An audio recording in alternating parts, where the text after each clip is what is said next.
Okay, to run a couple of things by you. I read this stat a while back. I'm not going to bother looking up to clarify. Either virtual reality and or augmented reality in 2017, $3 billion was spent on it, investments and that kind of stuff. Just give you a little bit of a frame of reference, and I'll have these stats here next. I had this, found this stat like somewhere in mid 2017, and here's my URL where it's found. And the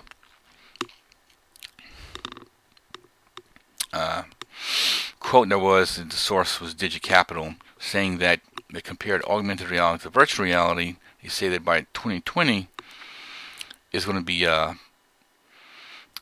generating only 30 billion, while augmented reality is going to be generating 90 billion by 2020. Now I'm going to assume, since they said by the year, I'm going to assume it means January. I read this stuff around mid 2017, so it's not even 3 years, because that would be mid 2020. It says by 2020, so it is like 2.5 years, and this was 6 months ago, roughly. So we're looking at 2 years. Yeah. Today is February 8th, 2018. So in other words, in 2 years, it's supposed to be generating $90 billion. That's a huge claim, but it's supposed to be climbing exponentially and everything. Now, when I've seen the applications for VR and AR, the things that are already inherently visual, the no-brainer stuff, it's an enhanced user interface. Instead of a flat screen and a mouse, you can reach around the entire room. As much as you can stretch out your arms or get up off the chair and walk around in the rooms. You can have icons all over, icons galore. Art, which is very visual. Engineering, or anything having to do with building or constructing anything. And video games. All these things are inherently visual. So you're going to start with what's easy and build your base and try to grow and grow. In the same way that when the IBM compatible PC was in the market in its early years, they were known for being business computers. I mean, IBM, International Business Machines. That was their base. And out of all the documentaries I've ever seen of Bill Gates and Steve Jobs, the parts of Silicon Valley, the two Steve Jobs movies, Ashton Kutcher and Michael Fassbender, is how you say his name? Fassbender. But anyway, they've never said this, but I've seen it. It's kind of an obvious point to make. They took root in all the other home computers. Back then it was called a home computer instead of a PC, personal computer. But no matter how many aliens you kill in a video game on your Atari 400 or your Texas Instruments, it doesn't generate money.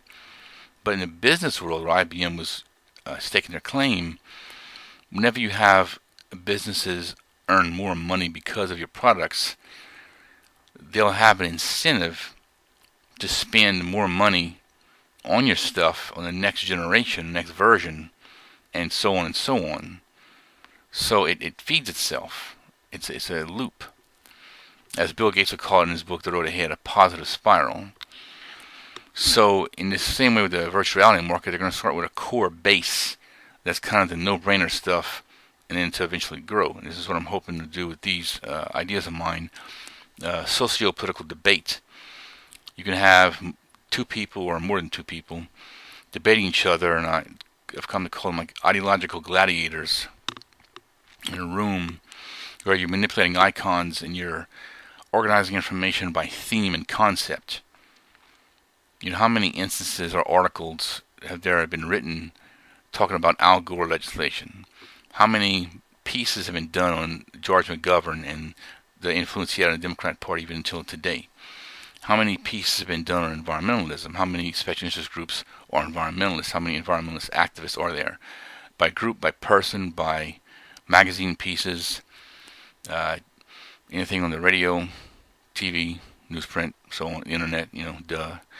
So what happens is that I'm trying to stake a claim in a market that I don't see developing at all. Just a virgin territory. Strike while the iron is hot.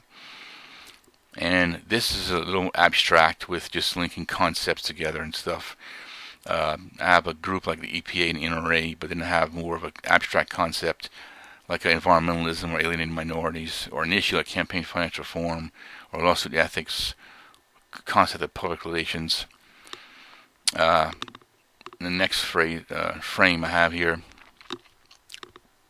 looks something like this. This is something I concocted a long time ago. It was in the 90s, mid-90s, and it would look something like this. The software I'm envisioning, to where you just have information linked to each other in reference. So if you're debating, all your information is right in front of you, and you can see the need for 3D, because if you measure a context by one axis or two or three, it's going to get multidimensional very fast, and it's going to be very visual. I have here, as far as promoting this, to try to get the venture capital or some equivalent thereof, crowdfunding has evolved into equity crowdfunding, which is you don't get a t-shirt or a special appearance or a special DVD release or the product itself, early version or something. You get shares in a company. Now, I've seen that they have a lot of people that invest for a living, like venture capitalists and that kind of stuff. Well, they're kind of in it for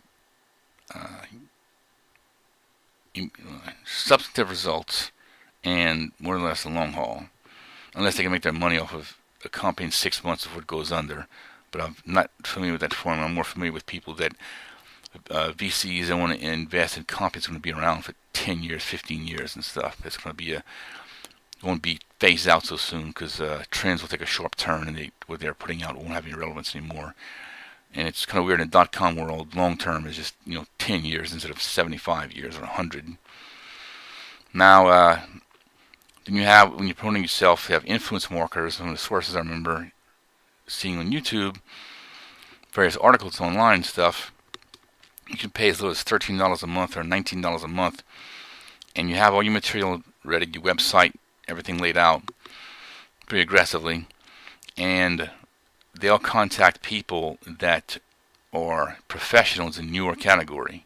That's how you promote yourself, where the noise is. It's a squeaky wheel against the grease, toot your own horn type thing. Or a Kickstarter and all that to get your name up. So when you do the crowdfunding, which they recommend no more, no less than 30 days to pitch, get your hardcore audience base first and just go for it. How much money you can rack up in 30 days. So it's helping you maximize that. And before all of that, you go into social media, which a lot of people call Web 2.0, the second incarnation of the World Wide Web. For those younger people, you might remember the internet is more broad than the World Wide Web. They're not synonymous, because the internet includes telnet, news groups, and FTP sites, which is kind of not a big deal, as significant as these days. An equivalent, web equivalents of those things are on the web. So anyway, so that's what I'm starting to do and developing now. In this last part right here, I read a source that said, it was like mid 2017, it said in 5 years from now, of course would be June 2022, a mere 5 years, the influence marketing market will be saturated. I don't know exactly what it's supposed to mean. I mean, saturation means too much of, but beyond that, beyond generically, like, there are going to be so many people doing it that they won't have as much impact. Is it going to be a tired thing, or is it going to be annoying like spam? I don't know exactly. I didn't read that deep into the piece, and they didn't elaborate from what I remember. But supposedly, maybe it'll just evolve and plateau and just change its form, as opposed to being irrelevant or saturated. Because if something's saturated, it usually means it's useless, or it's hard to get into, or it's not as effective, or that kind of stuff. And saturation point, I have this little chart right here, June 2022. So that's about what I'm doing with my website, my YouTube channel. I'll have probably a link to my website underneath this video in the text, ultrafaction.com. And stay tuned, because I'll have a whole lot more stuff I'll be cranking out.